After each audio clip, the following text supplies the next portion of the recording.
Hello friends, welcome to my channel. ಇವತ್ತು ಗಿಣ್ಣು ಹಾಲು ಮಾಡೋಣ. 2ನೇ ದಿನದ ಹಾಲಿಂದ ಸ್ವೀಟ್ ಮಾಡಬೇಕು. ಗಿಣ್ಣು ಹಾಲು ಸಿಕ್ಕಿದ್ರೆ ಬಿಡಬೇಡಿ, ಮಕ್ಕಳಿಗೆ ದೊಡ್ಡವ್ರಿಗೆಲ್ಲ ತುಂಬಾ ಒಳ್ಳೆಯದು.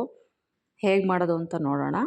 ಅದಕ್ಕೂ ಮೊದಲು ಚಾನಲ್ನ ಸಬ್ಸ್ಕ್ರೈಬ್ ಮಾಡ್ಕೊಳ್ಳಿ. ವಿಡಿಯೋ ನೋಡಿ ಇಷ್ಟ ಆದರೆ ಫ್ರೆಂಡ್ಸ್ಗೆಲ್ಲ ಶೇರ್ ಮಾಡಿ. ನನ್ನ ಫ್ರೆಂಡ್ ಊರಿಂದ ಗಿಣ್ಣು ಹಾಲು ತರಿಸ್ಕೊಟ್ಟಿದ್ರು. ಅವ್ರು ಸ್ವಲ್ಪ ತೊಗೊಂಡ್ರು, ನನಗೆ ಸ್ವಲ್ಪ ಕೊಟ್ಟರು. ಇವಾಗ ನಾನು ಅದನ್ನು ಫಸ್ಟು ಕಾಯಕ್ಕೆ ಇಟ್ಟಿದ್ದೀನಿ. ಅದು ಕುದಿವಾಗಲೇ ಎಷ್ಟು ಸಿಹಿ ಬೇಕೋ ಅಷ್ಟು ಬೆಲ್ಲ ಹಾಕ್ಕೊಬಿಡಿ. ಹಾಕ್ಕೊಂಡು ಅದನ್ನು ಚೆನ್ನಾಗಿ ಮಿಕ್ಸ್ ಮಾಡ್ತಾಯಿದ್ರೆ ಹಾಲು ಒಡೆಯುತ್ತೆ. ಹಾಲು ಒಡೆದೋಯ್ತಲ್ಲ ಅಂತ ಬಿಸಾಕೋದು ಬೇಡ, ಗಾಬರಿನೂ ಬೇಡ. ಅದನ್ನು ಹಾಗೆ ಚೆನ್ನಾಗಿ ಕುದಿಸ್ತಾಯಿರಿ. ಸಪ್ರೇಟ್ ನೀರು ಬಿಟ್ಕೊಳ್ಳುತ್ತೆ ಅದು.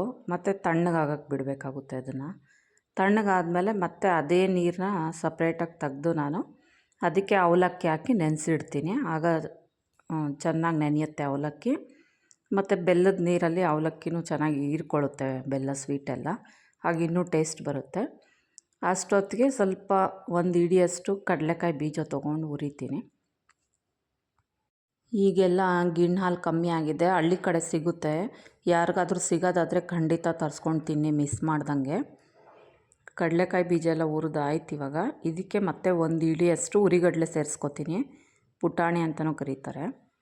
ಹುರಿಗಡಲೆನೂ ಹಾಕಿ ಅದನ್ನು ಚೆನ್ನಾಗಿ ಫ್ರೈ ಮಾಡ್ಕೊಳ್ಳಿ. ನೆಕ್ಸ್ಟ್ ಇನ್ನು ಇದನ್ನು ತಣ್ಣಗಾದಮೇಲೆ ಒಂದು ಮಿಕ್ಸಿ ಜಾರ್ಗೆ ಹಾಕ್ಕೊಂಡು 1 ಏಲಕ್ಕಿ ಹಾಕ್ತೀನಿ ನಾನು. ನೀವು ಹಾಲು ಎಷ್ಟಿರುತ್ತೆ ನೋಡಿಕೊಂಡು ಬೆಲ್ಲ ಮತ್ತು ಏಲಕ್ಕಿ ಎಲ್ಲ ಎಷ್ಟೆಷ್ಟು ಬೇಕಾಗುತ್ತೆ, ಹುರಿಗಡಲೆ ಕಡಲೆ ಬೀಜ ಎಲ್ಲ ಅಳತೆ ನೀವು ನೋಡ್ಕೊಂಡು ಹಾಕ್ಕೋಬೇಕಾಗುತ್ತೆ.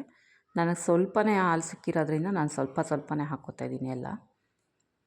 ಇದಕ್ಕೇ 1 ಏಲಕ್ಕಿ ಹಾಕ್ಕೋತಾಯಿದ್ದೀನಿ ನಾನು.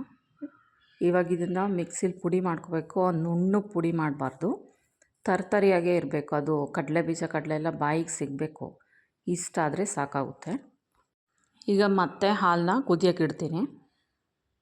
ಕುದೀತಾ ಇದೆ. ಈಗ ಅಲ್ಲಿ ಅವಲಕ್ಕಿ ನೆನೆಸಿಟ್ಟಿದ್ನಲ್ಲ ಅದನ್ನು ಇದರೊಳಗಡೆಗೆ ಹಾಕ್ಕೊಡ್ಬೇಕು. ಹಾಕ್ಕೊಂಡು ಚೆನ್ನಾಗಿ ಮಿಕ್ಸ್ ಮಾಡಿಕೊಂಡು ಕುದಿಸ್ಬೇಕು. ಸ್ವಲ್ಪ ಹೊತ್ತು ಕುದಿದ್ಮೇಲೆ ಪುಡಿ ಮಾಡಿರ್ತೀವಲ್ಲ ತರಿಯಾಗಿ ಕಡಲೆಕಾಯಿ ಬೀಜ ಕಡಲೆ, ಅದನ್ನು ಇದರೊಳಗಡೆ ಹಾಕ್ಕೋಬೇಕು. ಕೈ ಆಡಿಸ್ತಾ ಇರಬೇಕು, ತಿರುಗಿಸ್ತಾನೇ ಇರಬೇಕು. ಲೋ ಫ್ಲೇಮಲ್ಲಿ ಇಟ್ಕೊಬಿಡಿ. ಇವಾಗ ಚೆನ್ನಾಗಿ ಮಿಕ್ಸ್ ಮಾಡಿ. ನಮ್ಗೆ ಅವಾಗೆಲ್ಲ ತುಂಬ ಸಿಗ್ತಿತ್ತು ಹಾಲು ಹಳ್ಳೀಲಿದ್ದಾಗ.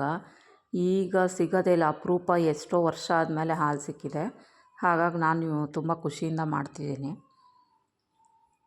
ಆಯ್ತು, ಇವಾಗ ಅಷ್ಟೇ ನೋಡಿ, ಗಿಣ್ಣು ರೆಡಿ ಆಯಿತು. ಇದು ನನಗೆ ತುಪ್ಪ ಇಷ್ಟ, ಅದು ಬಿಸಿ ಬಿಸಿ ಇದ್ದಾಗಲೇ ತಿನ್ನೋಕೆ ಇಷ್ಟ. ಹಾಗಾಗಿ ನಾನು ಅದ್ರ ಮೇಲೆ 1 ಸ್ಪೂನ್ ತುಪ್ಪ ಹಾಕ್ಕೊಂಡು ಬಿಸಿನೇ ತಿಂತೀನಿ.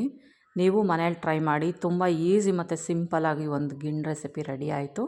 ಇಷ್ಟ ಆದರೆ ಫ್ರೆಂಡ್ಸ್ಗೆ ಶೇರ್ ಮಾಡಿ, ಚಾನಲ್ನ ಸಬ್ಸ್ಕ್ರೈಬ್ ಮಾಡ್ಕೊಳ್ಳಿ.